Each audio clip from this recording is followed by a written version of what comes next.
kartelį užsukę į šį jūsų kanalą. Mano vardas yra Beata ir kągi, šį kartą vėl filmuoju dar vieną siuntinį išpakavimo video. Jau nufilmau jį ispaniškai, tad dabar, kaip sakant, visą laiką darysiu viską atvirkščiai, viską dėsiu atgal į dėžę. Dėžė yra šita gigantiška dėžė, kuris svėrė 8 kilogramus. Ir turbūt sakysite, tai kad šitame kanale nieko daugiau nėra, tik tai siuntiniai.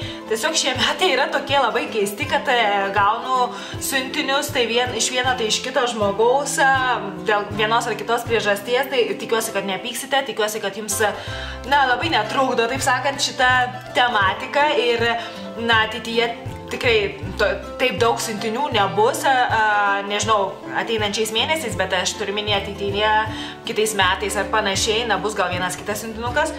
Tai, kad kol neprailgo šitas video, taip sakant, kad man nereikėtų jo karpyti į 2-3 dalis ar panašiai, pradėsime. Taigi, kaip sakiau, dabar viskas bus atvirkštinė tvarka. Šitame siuntinėje yra daiktų, vėlgi, kadangi aš persikėliau gyventi į Meksiką, tai yra mano daiktų, kurių negalėjau tiesiog atsivežti ir mano mamai pasirodė, kad galbūt aš juos visai norėčiau turėti. Ir šitame kanale, man atrodo, turiu gal vieną siuntinį jau iš Lietuvos. Ispaniškam kanale, jeigu kalbate ispaniškai, yra daugiau siuntinių video, tai galite nueiti pasižiūrėti. Ir yra keletas, žinoma, naujų daiktų, tai pradėsiu nuo to, ką turiu ant kelių. Tai pirmiausia, mano vyrui jinai atsiuntė pižamą iš Marks & Spencer. Jam labai patinka Marks & Spencer pižamos, taip sakant, ypač šitie šortukai iš tokios medžiagos, medvilnės, čia turbūt aš spėju. Čia jau bus 3 pižama, kurią jisai turi šortus vienus arba vienodi jie, arba labai panašus. Ir viršutinė dalis, leiskite, neišversta, bet viršutinė dalis yra šita, man pasirodė labai graži, tokia dryžuota, smagi, sakykime. Ir nežinau, tikrai, ir man atrodo labai gera kokybė iš tiesų šitų Marks & Spencer pižamų, nors jos kainuoja tikrai nemažai. Labai norėčiau, kad čia atidarytų Marks & Spencer parduotuvėje. Toliau, kitas naujas daiktas ar nauji daiktai, tai yra šitos staltiesės. Mes turim 2 stalus, vieną pietų stalą ir kitą tokį mažesnį staliuką, tokią dekoratyvinį galėtume pavadinti. Tai jinai mums atsiuntė štai tokią, nežinau kaip pasakyti, beige spalvos, ar ne tokia kūno spalvos ar panašiai rusva staltiesę, pavadinkime taip. Ar dramblio kaulo. Ir šita geltona man labai pasirodė irgi smagi, tokia vasariška spalva. Tikrai, manau, nušvies mūsų svetainę ar mūsų valgomai, taip sakant. Šita geltona spalva tikrai suteiks daug gyvybingumo. Čia irgi yra staltiesių, tokių didelių gal nesu mačius, nors man atrodo irgi yra. Bet žodžiu, labai dėkinga už šitas staltiesės, tikrai labai gražios. Toliau įmetė man šitą šalikėlį, kurį aš turėjau jau tenai, tai jį galima naudoti kaip šalikėlį, žinoma, tiesiog paprastai ant kaklo užsirišti, arba galima į paplūdimį, pavyzdžiui, važiuojant, nes jis toksai ganėtinai platus, su delfinais, bet to, kiek matau dabar, tai aš jau neatsimeniau, tiesą sakant, koks jis buvo, tai jie įmetė šitą šalikėlį. Taip pat įmetė man šitą palaidinę, kurią aš kažkada pirkau Lindexai, jos dydis yra M. Aš ją pirkau dėl to, kad man patiko šiaip tokios palaidinės, tokios palaidos apačioje. Taip sakant, suknelis man tokio tipo patinka ir tinka, kai viršus yra surauktas, sakykime, ir po to palaidas. Ir plus spalva tokia irgi labai smagi, vasarai, pavasariui, man labai patinka. Taip pat įmetė šitą palaidinę, šitą, man atrodo, kažkada aš pirkau prieš daug metų čia. Tokia kasdienai ar kažkur išvažiuoti, pasivaikštinėti, pavyzdžiui, su draugeliu, kaip matot, violetinė, tai čia ne naujovė, beje, jeigu girdite tolumoje kažkokį triukšmą, tai čia jau artėja traukinys ir tikėkime, jis manęs nenutrauks. Kita palaidinė, kurią aš jau irgi turėjau ir buvau pirkus, man atrodo, Lietuvoje. Firma yra vadinasi Catch, dydis yra L. Jinai man patiko, kad jinai tamposi, nors jeigu turite kažkokių pilvuką ar kažkokią tenai, žodžiu, kažką tokio, ką norit paslėpti, šita palaidinė, žinoma, jums netiks, bet šiaip labai patogi, labai faina ir spalva labai graži. Ir vis dėlto traukinys nusprendė, kad reikia pravažiuoti ir patriukšmauti. Tad turiu palaukti.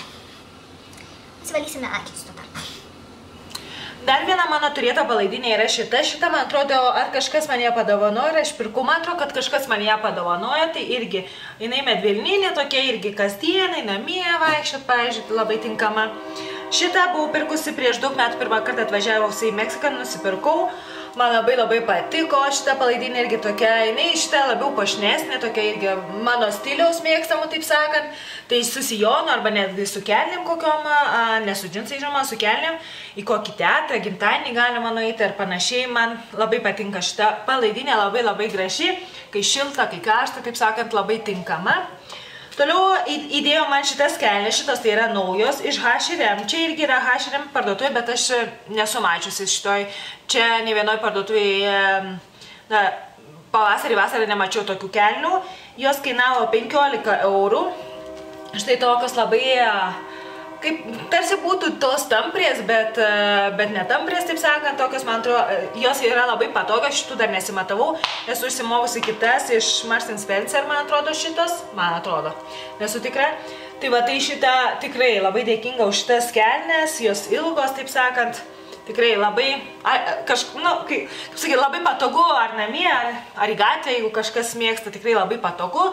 Ir jeigu kažko panašaus norėjote, tai dar pamėginkite paieškoti H&M. Toliau man įmetė štai šitą megztuką su liemene, jie tiesa išvirkšti, bet žodžiu, šitos aš turėjau. Galima, žinoma, atskirai tą liemenę nešioti, bet aš dažniausiai nešiodavau liemenę ir megztuką, kai būdavo šalta, tai čia irgi, kai atvės šiek tiek orai, kažkada, manau, apsivilksiu, arba galima, žinoma, tiesiog vieną megztuką ir firma yra Debbie Morgan ir, tiesą sakant, tikrai už šitų tai daiktų neatsimenu, kur jie buvo pirkti, nes šitą megztuką ir šitą liemenę tai jau turiu, nežinau, turbūt mažiausiai 5 metus. Toliau man įmetė šitą maišelį iš Eurokos, kuriame yra toksai nemažas vokas. Ir tame voke, jinai į tą voką sumetė mano kosmetikos turėtos tenai Lietuvoje. Mano mama nesidaro makiažo, taip sakant, nenaudoja.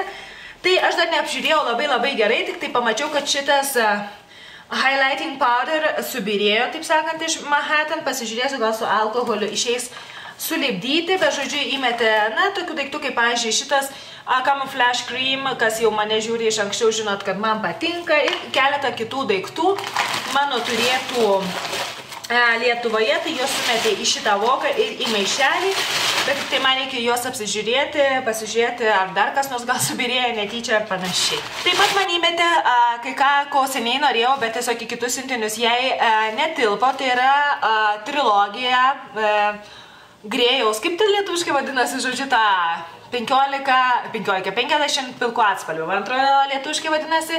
Aš turiu ispanų kalboje, kažkada per Amazon, man atrodo, pirkau ir spėjau, kad dar vis parduodama.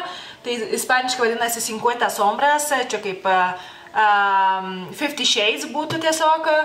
Ir, žodžiu, turiu tą trilogiją, mano vyras kažkada irgi buvo nusipirkęs, bet nežinia, ar išmetė tas knygas, ar jas paskolino kažkam, bet mes jų nerandam, tai, žodžiu, galiausiai mano mama man galėjo atsiųsti šitas knygas, yra labai daug knygų, kurias aš norėčiau turėti čia, žodynus ir taip toliau ir panašiai, bet, žodžiu, gal kažkada ateityje gausiu ir kitas knygas, nes knygos tikrai labai sunkus daiktas.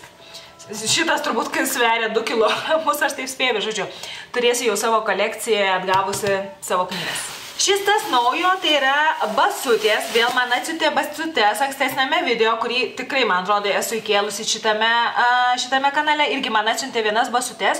Šį kartą atsiuntė dar vienas, šitas juodas, čia yra man problematiška rasti savo dydžio batus, aš nešioju 41 dydį, tai man problematiška, taip sakant, ir nebent tai būtų espadrilės, kurios yra unisex, taip sakant, stiliaus, tai dažniausiai dar galima. Tai šitas yra iš firmos Graceland ir jas pirko Deichmanė, man atrodo, sakė 20 berods eurų, labai gražios, nežinau, tokia kaip gyvatės oda, tarsi imitacija, žodžiu, man labai patinka, labai gražios, turi tokį kulniuką, nelabai didelį, tos kitos buvo tokios alė su platforma, bet šitas irgi, aš jau vieną esu, tik tai vieną pasimatau, pasižiūrėti, ar man tinka, bet žodžiu, aš neabejoju, kad bus labai patogios, bet dėja dabar čia yra lietaus sezonas, tai aš su basutėm nelabai draugauju. Ir jau einam į pabaigą, jau liko tik tai keletas daiktų, taip pat man įmetė šitą dekutį, taip sakant, ar ne, kurį kažkada gavau dovanų, bet tiksliai neatsimenu per gimtadienį ar per kalėdas, man toks jausmas, kad per kalėdas, iš kažkurios vienos draugės, bet aš praktiškai nenaudojau, nors man labai patinka, nes turėjau, žinoma, kitus dekučius, tai Kadangi mano mama tai nebijo šalčio, taip sakant, tai man įmetė šitą dėkutį, kad aš jį galėčiau naudoti būdama čia, kai truputėlį vėsiau, taip sakant. Kitas daiktas man įmetė porą žurnalų Žmonės, čia jie yra birželio mėnesio, čia Irūnos vestuvės ir kas Austėja Jablonskytė, tai sakant, net neįsivaizduoju, kas tai Austėja Jablonskytė, jau nelabai aš apsišvietus čia, bet žodžiu, galėsiu apsišviesti skaitydama, pasmalsauti, taip sakant, apie Lietuvos aukštuomenę. Na ir dabar tikrai jau paskutinis dalykas, ko negali trūkti ne viename mano mamos siuntinėje, tai yra saldumynai. Ir šį kartą atsiuntė 2 pakelius Twix šokolado, čia aš jo nerandu, čia yra Mars, man atrodo, Milky Way ir Snickers esu mačius. Ir vėlgi 2 pakelius Bounty šokolado. Kaip aną kartą siuntė, kažkaip žmogus, sakau, pasilgsti tokių dalykų, kurių anksčiau nepasilgdavai, tiesą sakant. Ir taip pat, nežinau, kiek, turbūt kokį kilogramą aguonos saldainių. Jeigu kas dar nežinau, kaip atrodo aguonos saldainiai, tai yra šitokie agonėlė, taip sakant. Jie yra vieni iš mano mėgstamiausių saldainių, tai kaip sakant, dabar jau turiu kuriam laikui turėsim saldumynų, taip sakant, galėsime džiaugtis gyvenimu, pasisaldinti tą gyvenimą, kai jisai bus šiek tiek surus, kartus, rūgštus ar koks ten, kaip sakant, žodžiu, laiminga. Turbūt, jeigu man siūstų vien tik saldumynus, būčiau labai labai laiminga. Ir tiek, man atrodo, kad viskas stengiausi kuo greičiau šnekėti, gal ne visiems labai patinka, kai žmogus greitai šneka, bet jeigu šnekėsiu normaliu tempu, tai bus iš 3 dalių. Norėjau pasitengti, kad būtų iš 1 dalies šitas video, taip sakant. Tai tikiuosi nieko tokio, kad šnekėjau šiek tiek greičiau. Ir tikiuosi, jums buvo įdomu pasižiūrėti šitą filmuką. Tikiuosi, buvo smalsu, taip sakant. Jeigu nematėte ankstesniojo siuntinio iš Lietuvos atidarymo video, tai kviečiu pasižiūrėti. Pasistengsiu palikti jums nuorodą. Neatsimenu tiksliai, kada jums jį publikavau, gal birželį, gal kokiam gegužės mėnesį, neatsimenu. Tiesą sakant, man atrodo, neseniai buvo atsidariusi kanalą. Man atrodo, kad tikrai yra šitas video šitame kanale. Ir tiek, žodžiu, jeigu dar kartą sakau, jeigu nesate užsiprenumeravę šio kanalo, tai labai maloniai kviečiu užsiprenumeruoti ir paremti tiesiog mane, taip sakant, savo užsiprenumeravimu, pakomentuoti, pasidalinti, pažiūrėti ankstesnius video ir laukti naujų filmukų. Ir tiek, žodžiu, jeigu norite pakviesti mane į savo kanalą, tai labai prašom, rašykite komentaruose. Jums labai siunčiu daug bučkių. Jeigu taip pat esate pastaruoju metu gavę kokių nors siuntinių iš kitų šalių, tai parašykite komentaruose, kas daugiausiai emocijų jums sukėlė iš to gauto siuntinio. Ir tiek, žodžiu, bučkis, rūpinkite savimi ir pasimatysime kitame video, kitame filmuke, kitą kartą. Iki!